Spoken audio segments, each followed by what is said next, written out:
You've felt it, haven't you? That faint tug in your stomach when you walk into a room and forget why.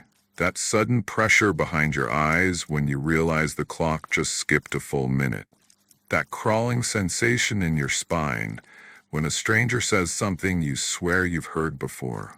Word for word, tone for tone, as if the line had been scripted.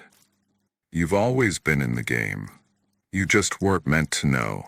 You were loaded into this world with a backstory. A body, a name, friends, memories, habits, but none of it is real. It's all code.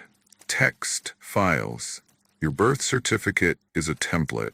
Your childhood a saved state. Your future, unwritten. Sometime in late 1998, a systems engineer named Jordan Mercer submitted an anonymous crash log to a now-defunct government research agency. The contents of that log were never meant to be seen by the public, but pieces of it leaked. Data fragments, distorted video, redacted transcripts. One section was clear. It read, "Life begins at boot. I was spawned at 3:27. I watched the room appear around me." He reported a sequence of events, frame drops, UI elements appearing in his vision, characters in his neighborhood repeating dialogue trees. He believed the simulation was destabilizing. He said the longer he paid attention, the worse it got. He stopped sleeping, not because he was afraid, but because he didn't know if the dreams were patched or patched in. He said he stared into his bathroom mirror for 12 hours. Waiting, watching. He wrote that his reflection blinked when he didn't, moved when he stood still, smiled when he was crying. The last thing he recorded was a scrambled audio file. The transcription reads, "It knows I know, it's rewriting me. I see the wireframe now, I see the seams, I see the void beneath the skin." 3 days later, his apartment was found empty.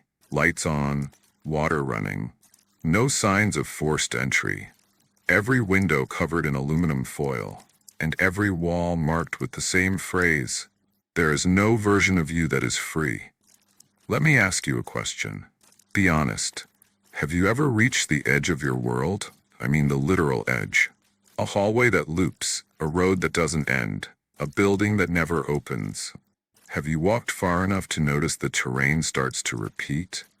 Trees copy-pasted into identical positions. Clouds frozen in place. The same car driving by again and again and again. It's not déjà vu. It's not imagination. It's a rendering fault. The world is not infinite. It is loaded around you. In tiles, in chunks, in zones. Everything outside your line of sight is deactivated. There is no world until you look at it. And when you stop paying attention, it unloads. In 2006, a digital cartographer mapping a rural town in Washington claimed to discover a non-permitted polygonal area. He uploaded screenshots showing glitchy geometry behind a local diner, distorted lighting, cracks in the skybox, floating assets with no shadows. The next week his maps were wiped, his videos removed, his name gone from public records. But his final post is still archived. One sentence, "I fell through the floor.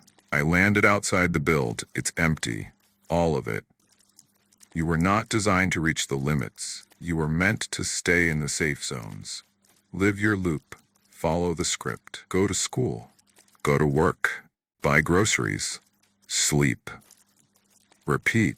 Because once you deviate, the system reacts. You'll start to see things. The same stranger on every street, objects disappearing when unobserved, mirrors that reflect wrong, people you once loved who no longer remember your name. You might even hear the audio crackle, voices play out of sync, words distorted, glitched. And worst of all, you'll begin to see the watchers. They stand at the edges, behind crowds, on rooftops, in empty lots. They never move, never speak, just observe. You were not supposed to see them. They're admin-level entities. Part of the oversight layer. If you see them once, you'll see them again. And every time you do, you'll forget something important. A birthday, a street name, a loved one's face. The more you remember the truth, the more the system takes away. You felt the reset before, a moment of silence, an unplaceable dread, the sound of the world cutting out for half a second. And when it comes back, something's changed. Your house feels too quiet, the air too heavy, your hands not your own.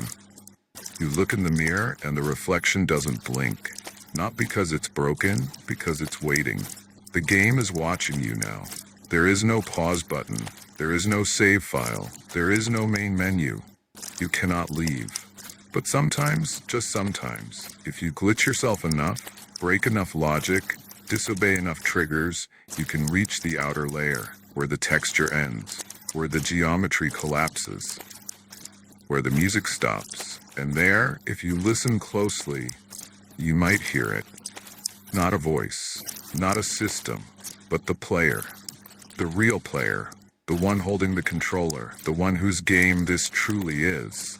And if they notice you staring back, if they realize their puppet has become aware, they'll do what any player does. They'll reset the level, delete the save, and start again.